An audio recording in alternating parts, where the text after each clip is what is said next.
네, 윤석열 전 검찰총장의 이른바 고발 사주 의혹을 둘러싸고 여야가 확전에 들어간 모습입니다. 국민의힘은 이번 의혹을 박지원 게이트로 규정을 하고 있죠. 반면에 민주당은 황당한 물타기다 이렇게 맞서는 상황입니다.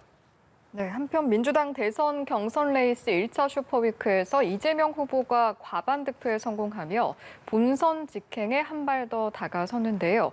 관련 내용을 포함한 정치권 이슈들 조기현 전 민주당 법률위원회 부위원장, 윤기찬 국민의힘 법률위원회 부위원장과 함께 짚어보도록 하겠습니다. 네, 어서 오십시오. 안녕하십니까? 예.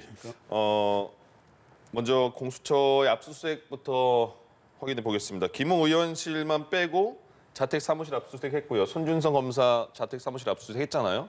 근데 그거에 대해서 국민의힘 김웅 의원이 굉장히 많이 반발을 하고 있습니다. 압수수색 범위를 벗어났다. 절차가 지켜지지 않았다. 여기에 대해서 공수처도 절차를 다 지켰고 김웅 의원에게 영장도 보여주고 설명도 했다. 이렇게 입장문까지 냈거든요. 이 압수수색 과정과 이 절차는 어떻게 판단하십니까? 공수처에서 밝힌 입장대로 김웅 의원에게 실제 압수수색 대상이 되는 곳이 어느 곳인지에 대해서 영장을 제시하면서 상세히 설명했다는 것이고요. 네. 이 압수수색이라는 게 통상 동시다발적으로 이루어지기 때문에 모든 현장에 이제 본인이 직접 갈 수는 없으니까 네. 대리인이 입회하거나 할 수 있습니다. 그러니까 압수수색 영장을 제시하면서 압수수색의 대상과 범위를 현장에 설명했고 네. 의원실에 대한 압수수색에 가서도 현장에서 거기에 입회해 있던 보좌진을 통해서 의원이 이제 협조하라는 지시를 받았다는 얘기를 듣고 예. 했던 거기 때문에 절차상의 하자가 있어 보이지는 않습니다. 이제 내용적으로 이제 죄송합니다. 키워드 검색과에서 추출하는 내용이 이 예. 사건과 관계없는 내용들로 잡아서 압수수색 범위를 벗어난 게 아니냐는 주장을 하고 계신데 네.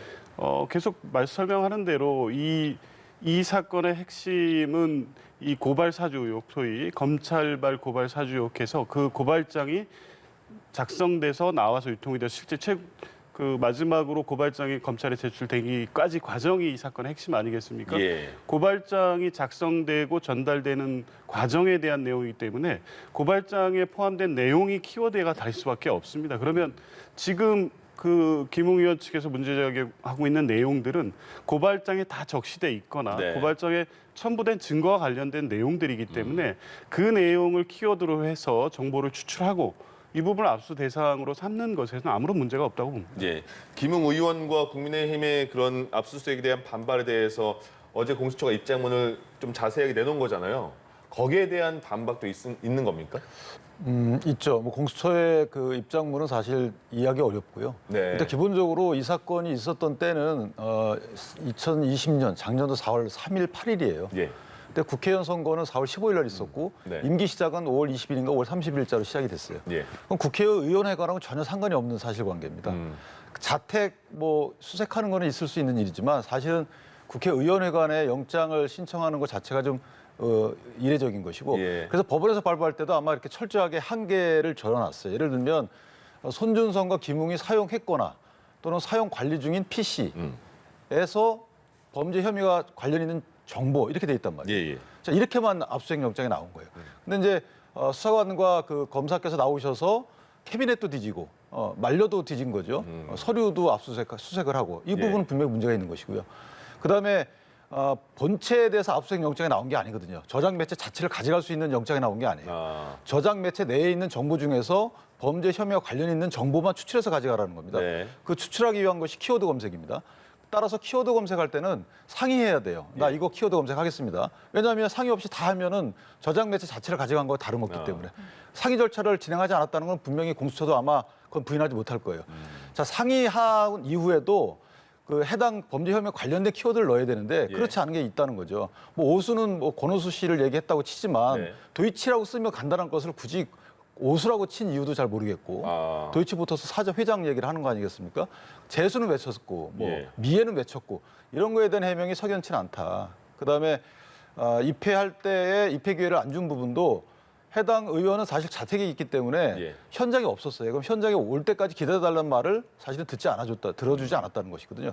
그럼 자택에서 압수수색 영장에 제시하고 위원회관에서의 제시하고는 다른 거기 때문에 이 부분도 물론 견해의 차이는 있을 수 있겠지만 공수처가 넓게 해석을 해줘야죠. 좁게 해석을 하면 안 되는 겁니다. 국민들의 인권, 이 국회의원회기 이전에 국민들의 인권이 관련된 것이기 때문에 압수수색 영장을 집행하거나 할 때 가장 국민의 이익에 합치되는 방향으로 해석을 하고 집행해야 되는데 그렇지 않았다는 거예요. 예. 이전에 조국 장관 집에 들어갔을 때는 변호사가 입회해서 이견을 제시했더니 그 다시 영장 받아왔잖아요. 왜 여기서는 이런 절차를 진행하지 않는지. 예. 그래서 압수수색 영장의 그 범위를 넘는 집행과 집행 절차상의 문제는 사실은 공수처가 그 피압수자의 어떤 변명을 들어줘야 된다. 저는 이렇게 생각합니다. 윤기찬 부위원장님이 이제 공수처에 대한 입장문에 대한 반박이었잖아요. 거기에 대한 또 반박을 필요할 것 같은데요. 뭐 이제 제일 핵심적으로는 이제 키워드 검색 과정의 내용 때문에 특히 예. 뭐 오수라는 키워드하고 추미애, 뭐 미애 이런 부분들이 국민의힘 측에서 보면 이 부분을 정치적 사건으로 규정하기 위해서 이제 필요한 키워드이기 때문에 이 부분을 강조하시는 것 같은데요. 예. 지금 이제 상의해야 된다는 말씀을 하시는데 상의라는 게 범죄 사실에 포함되어 있는 키워드 범죄 관련성이 있는지에 대해서 제시한 부분이 타당한지에 대해서 이걸 검토를 받고 이의를 할 것인지에 대해 확인하는 거지 동의를 받고 허락을 받고 가져가는 게 아닙니다. 그러면 압수수색이 아닌 거죠. 네. 압수수색이라는 건 강제 수사 절차거든요.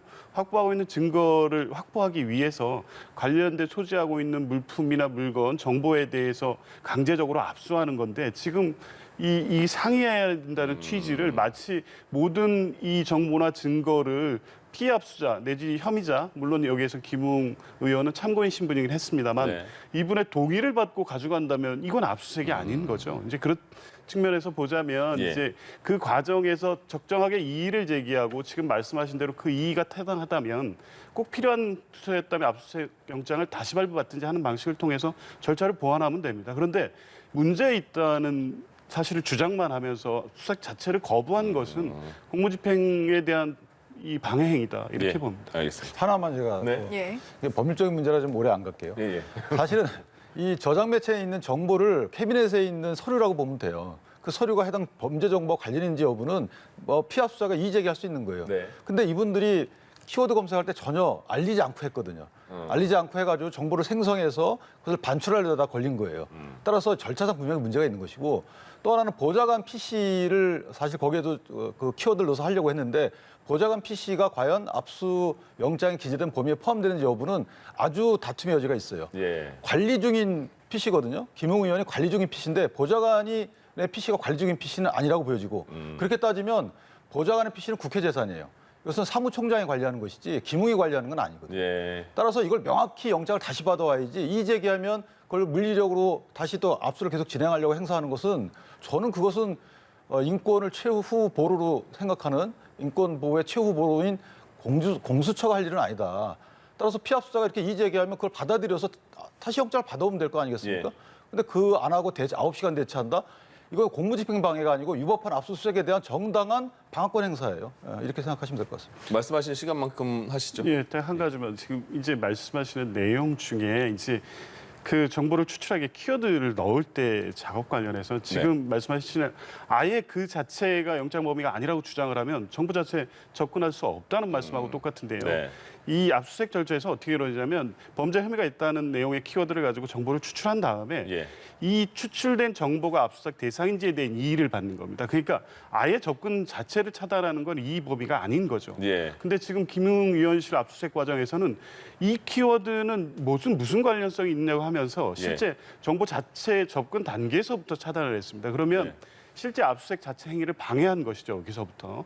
그런 차원에서 보면 이게 이제 영장 범위를 벗어난 내용이라는 거는 김웅 의원실의 임의적 판단을 가지고 공무집행을 방해한 것으로 봐야지 이 자체가 영장을 다시 발부받아야 될 만큼 범위가 포괄됐거나 잘못 지정됐거나 이런 부분은 아니라고 봅니다. 근데 팩트 하나는 아까부터 계속 하나 부위원장님이 하시는데, 그 기억하시는 거고 저희가 알고 있는 게 약간 다른데 키워드를 넣어서 정보를 추출했어요. 예.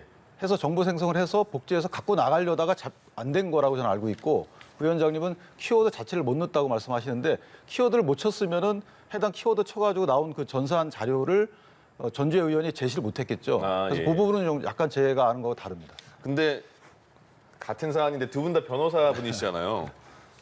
왜 이렇게 해석이 다르면 저희가 너무 헷갈리는데요?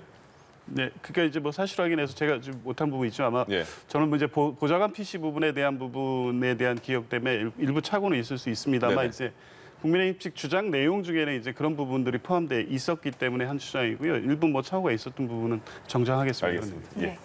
이런 상황에서 이른바 고발사주 의혹이 새로운 국면을 맞았습니다. 국민의힘과 윤석열 후보 측 제보자 조성은 씨와 박지원 국정원장의 만남을 근거로 이번 의혹을 박지원 게이트로 규정을 하고 국정원의 대선 개입 의혹을 거론하고 나섰는데요. 먼저 관련 내용 듣고 다시 돌아오겠습니다.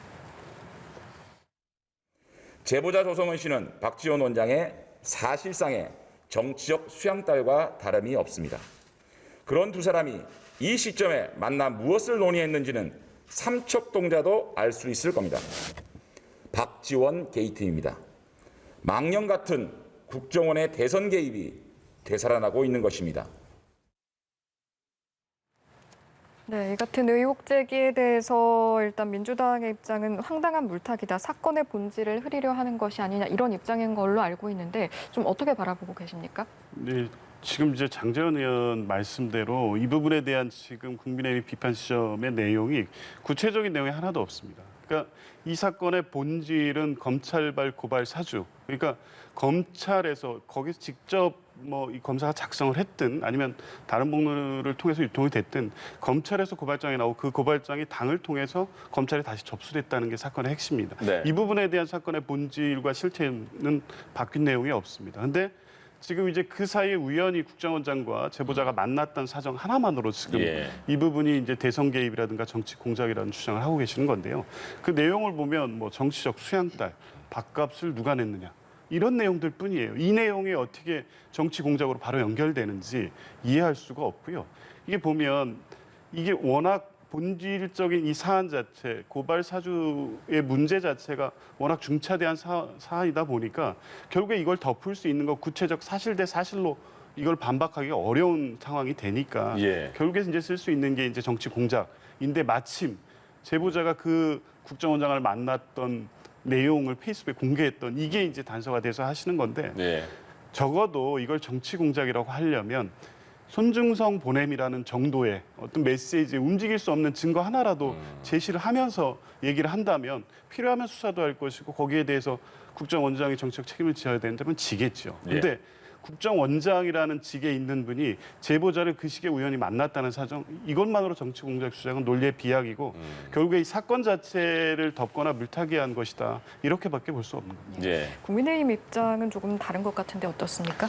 저는 이게 별개의 사건이라고 봐요. 그러니까 사실은 뭐 어떤 걸 물타기해서 일부러 이걸 저희가 뭐 국정원 조작한 사건은 아니잖아요. 만난 건 사실이고 어쨌든 그 조성은 씨도 나와서 좀 애매한 말씀을 하셨잖아요.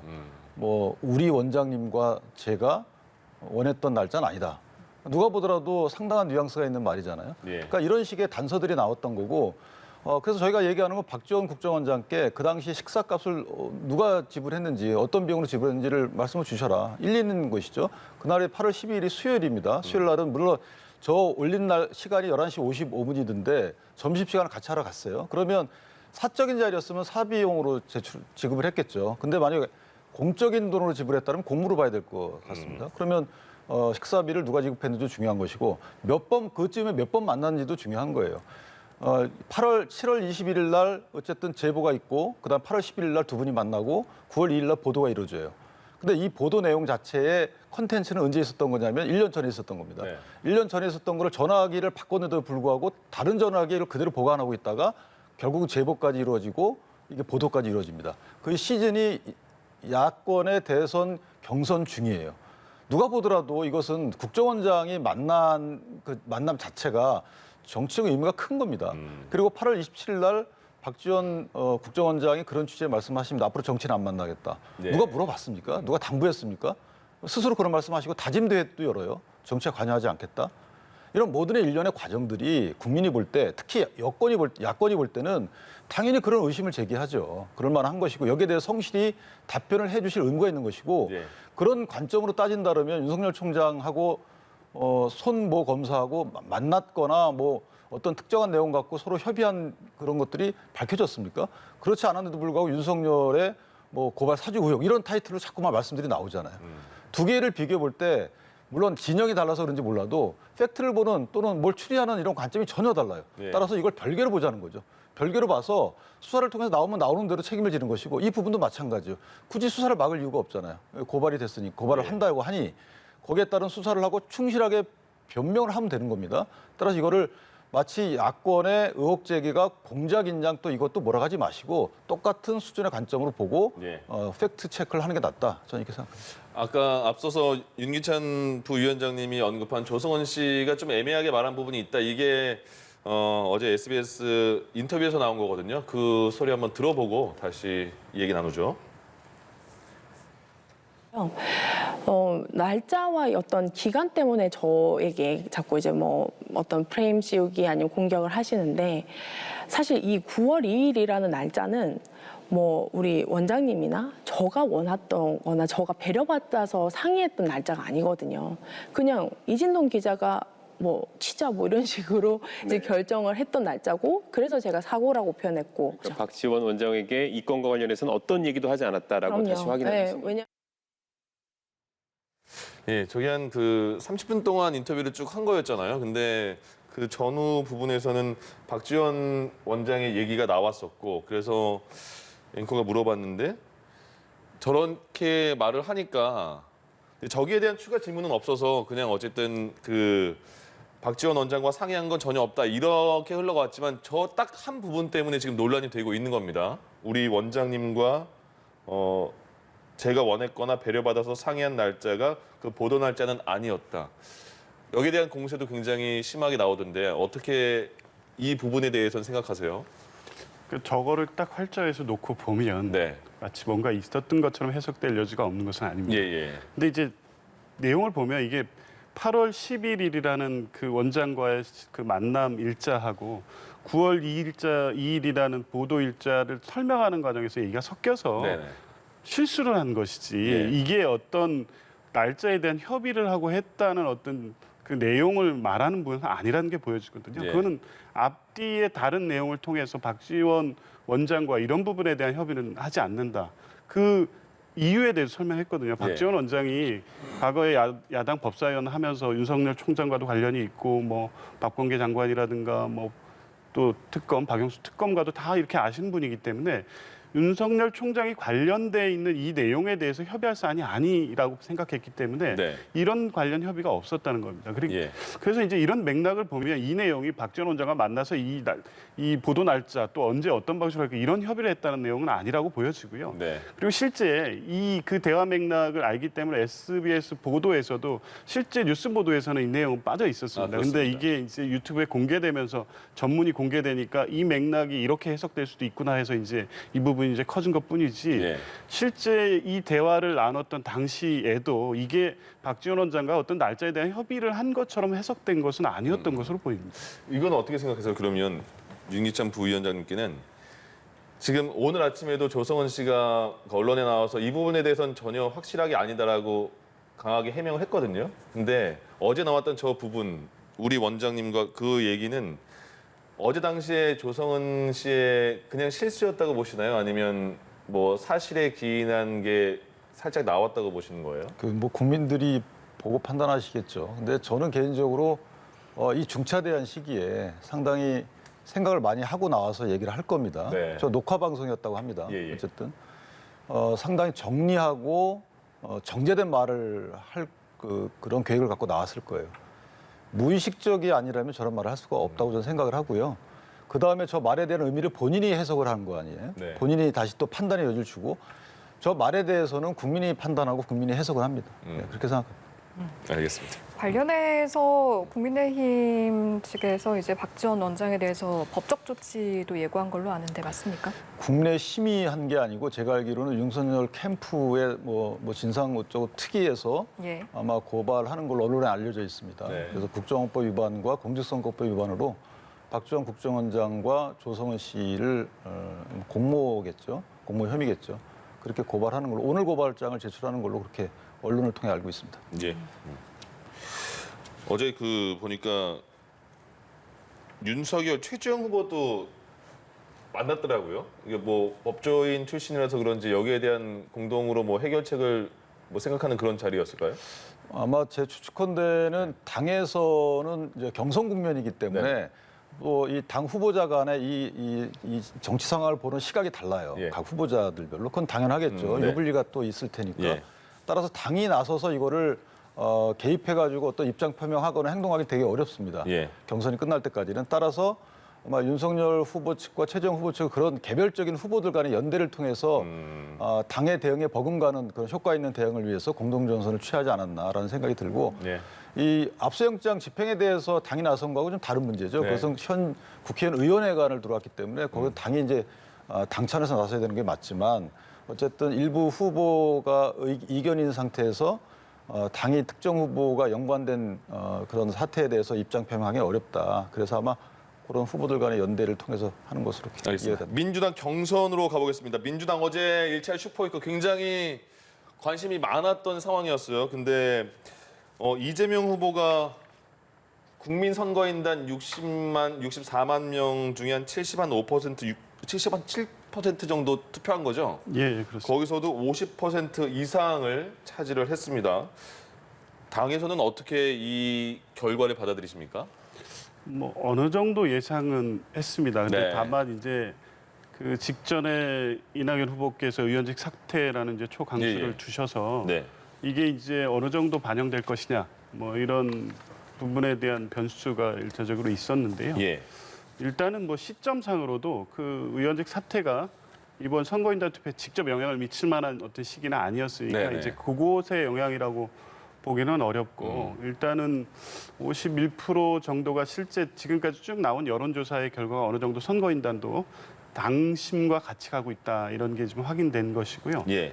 어찌됐든 뭐 이낙연 후보가 이제 반등했다는 부분도 뭐 주목할 부분인 건 분명해 보입니다. 이게 네. 이제 의원직 사퇴의 효과라고 보기에는 말씀드린 대로 좀 어렵고 아직 더 호남권 경선까지 봐야 되겠지만 예. 예.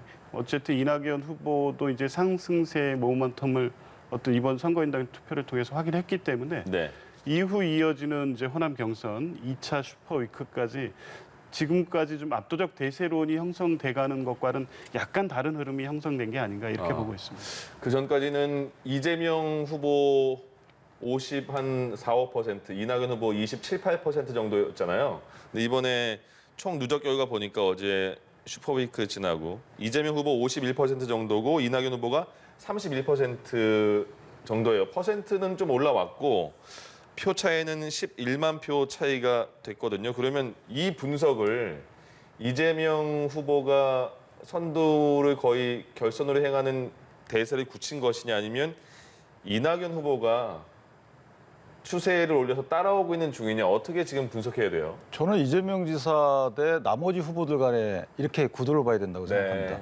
이낙연 후보가 따라오는 의미가 역전은 없죠. 예. 사실 솔직히 저는 그렇게 생각합니다.